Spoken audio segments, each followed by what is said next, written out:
We have booster ignition and liftoff of Columbia, reaching new heights for women in X-ray astronomy. The main thing Chandra does is take these superb, sharp images.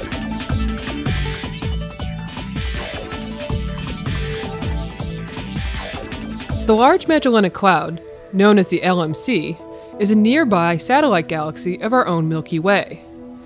At a distance of around 160,000 light-years, the LMC is the third closest galaxy to us. But the LMC is more than just a nice little sidekick. Because of its location and orientation, the LMC gives us a much more complete view of supernova remnants and star formation than we can see in our own Milky Way. And even though the LMC is much smaller than our galaxy, it has a lot of action going on as far as massive stars exploding. In other words, the LMC is a great place for astronomers to study supernovas and their remnants. Dr. Patrick Slane explains how taking a step back can sometimes help scientists make a big leap forward in our understanding. Our galaxy, the Milky Way, is shaped like a pancake, a very large pancake. It's about 100,000 light-years in diameter, but only about 1,000 light-years thick. The solar system is located about 27,000 light-years out from the center of the galaxy.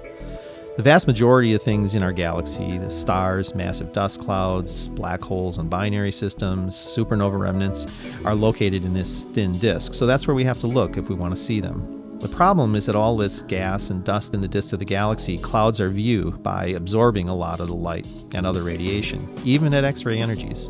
It's sort of like looking through the thick soup of ground fog that one sometimes sees early on a cool morning. But amazingly, when the fog is just a thin layer, you look up and see the stars even though you can barely see down your own street. This is how it is with the LMC. It's located up away from the disk of our galaxy, so we get a relatively unobscured view. And it's close enough for us to easily see a large star-forming region or supernova remnants that are left behind when some stars explode. Even better, even though the LMC is about 160,000 light-years away, it's only about 500 light-years across. That means that unlike objects in our own galaxy, which are located at distances both large and small from us, the objects in the LMC are all at about the same distance away. Knowing that the objects in the LMC are all about the same distance away, and also knowing just what that distance is, makes them much easier to compare to one another and to understand.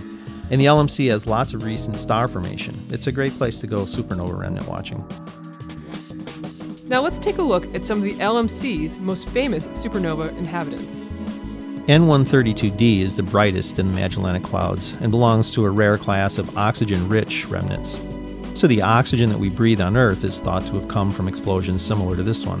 And then there's DEM L238 and DEM L249. These are two so-called Type 1a supernova remnants, which we believe are formed in binary systems. But these two seem to have blown up in rather different surroundings, and possibly at a younger age than we would have expected. This is important because astronomers use this type of supernova to measure the expansion of the universe, so we need to know if there can be significant differences in this flavor of supernova.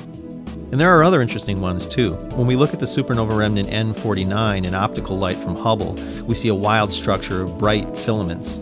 When we look at this with Chandra, we see bright X-rays from the region where the filaments form, and this seems to suggest that the remnant is plowing into dense clouds of material in this region. Its neighboring remnant, N49b, on the other hand, tells us something very different when we look at it in X-rays. This guy has really enormous amounts of magnesium.